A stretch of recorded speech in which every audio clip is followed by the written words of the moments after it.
inflação, André.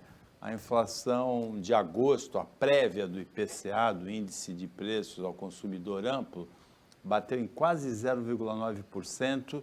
Se confirmada, é a prévia. Ela vai ser a maior para o mês de agosto desde 2002. Exatamente. Boa tarde, Paulo. Boa tarde, a Patrícia. Boa tarde a todos que nos acompanham aqui na TV Cultura Litoral. Então, Paulo, não se preocupa, né? Porque é um índice mensal, temos que prestar atenção que esse 0,89% aí é o índice de um mês, né? No acumulado do ano aí temos quase 8% de alta, de uma inflação real, né? Mas a gente sabe que tem alguns produtos aí que tiveram altas muito maiores nos últimos 12 meses. E esse índice puxado, na sua maior parte, pelo índice de habitação, que envolve a energia elétrica, que está subindo a cada mês, ainda mais com a crise hídrica que vem pela frente, capaz de termos energia mais cara, mas é de se preocupar, porque a gente sabe que o salário não acompanha, o poder de aquisição do brasileiro está cada vez menor, e a gente tem que levantar uma luz amarela aí, o governo, para fazer alguma ação para a gente conseguir equilibrar, ou pelo menos fazer o brasileiro conseguir ir ao supermercado e fazer as suas compras, porque do jeito que está, a gente sabe que o poder de compra tem diminuído a cada mês. Os itens que aumentaram muito aí, tem energia elétrica, tem também o combustível, a gasolina, o diesel, muito mais caros, e são itens que encarecem todos os outros produtos, todo o resto do custo de vida, não é, Patrícia? Boa tarde. Olá, Paulo. Olá, André. Boa tarde. Pois é bastante impactante isso, né? Porque a gasolina, do jeito que está, né, quase R$ 7, né? E alguns postos aqui de Santos já chegaram a R$ 7. É bastante impactante, porque toda a cadeia de alimentos, tudo se entrega como? Por caminhão, né? Então, isso acaba impactando o valor, né, da cesta básica, enfim, a gente já sente isso no supermercado, né? Uma outra coisa impactante também, como a André bem falou, é a questão da luz, né? Tudo isso acaba impactando no preço do leite, na produção de carne, né? E em plena pandemia, Paulo, com a taxa de desemprego que temos, né? Com o valor, por exemplo, do gás, tudo isso acaba impactando demais, né? E acabando com a esperança dos brasileiros, porque quando a gente espera algum plano do governo, né? O presidente, como falou, né? Para que eu vou ficar falando em comprar feijão? Eu quero mais é que a população compre fuzil, né? Então, quando a gente tem um presidente desse naipe, né? Realmente a gente precisa se preocupar quando a gente vê uma prévia do IPCA dessa forma e sem planos do governo para melhorar a vida das pessoas pobres, né, e das pessoas de classe média. Porque não adianta, olha só, a nossa equipe de arte sempre atenta, né, Paulo? E aqui mostrando justamente, olha, a gasolina, olha o quanto aumentou, 45%, né? Óleo de soja, 86%. Óleo diesel, 39%. O Mas o arroz. que eu tenho a ver com óleo diesel, né? Tem tudo a ver, exatamente, André. O que tem a ver? Tem tudo a ver, porque a partir do momento que você compra o arroz, compra o feijão no supermercado, tudo isso foi carregado através de um caminhão que usa justamente o óleo diesel, né? E tudo isso acaba impactando no nosso bolso. Quem paga a conta somos nós.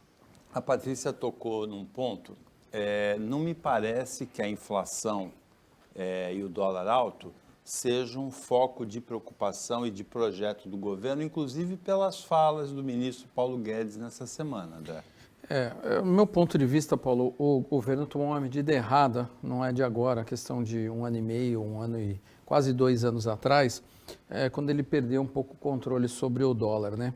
Porque na visão do Paulo Guedes, do ministro da Economia, quanto o dólar mais alto, mais o Banco Central tem de reservas cambiais traduzidas em reais, né? O Banco Central bateu o recorde há 2 anos atrás de arrecadação de reservas cambiais. Então, o governo está olhando simplesmente o que ele tem ali de reservas cambiais, mas está esquecendo da população brasileira, que é a que depende do seu salário, é a que depende daquele rendimento que ele tem por mês para viver. E aí, quando teve a alta do dólar, que favoreceu a exportação de alimentos, começou pela carne, depois puxada até no simples ovinho, no frango, o que aconteceu? O produtor acabou vendendo no preço que ele estava exportando. E aí teve uma alta nos supermercados, que a gente acabou de ver no quadro ali. Então fica complicado, porque aquele brasileiro que já ganha um salário mínimo que é defasado perante, se a gente for pegar 10 anos atrás o valor do salário mínimo corrigido, pelo menos equiparado ao dólar, a gente teve uma perda aí de mais de 70% do poder de aquisição do brasileiro. Então, quer dizer, ele vem cada vez menos tendo poder de aquisição. E é uma coisa que preocupa, porque hoje, do jeito que nós estamos, numa crise econômica pós-pandemia, ou no meio de uma saída de uma pandemia, de um caso de saúde pública, onde temos quase 16 milhões de pessoas desempregadas, e um salário sem reajuste, de acordo com os reajustes que a gente vem da inflação, o que isso vai refletir? No comércio. Nós temos um comércio hoje que precisa ter uma retomada econômica, um comércio que ficou fechado, um comércio que precisa recontratar, um comércio que precisa se reestruturar. E quando a população não tem poder de compra, você tem visto que o próprio supermercado tem caído o faturamento dele. Porque o brasileiro não tem mais condições de comprar a mesma coisa que ele comprava há um ano e meio atrás. Então, não só a carne, não só aqueles objetos que a gente tem desejo, mas a própria cesta básica, os itens que compõem a cesta básica, tem diminuído muito o consumo. Então, o governo precisa ter uma revisão disso, o governo precisa fazer uma reforma para que a gente consiga colocar produtos. O governo fez a questão de alguns meses atrás a isenção de alguns produtos que são importados da tributação, né?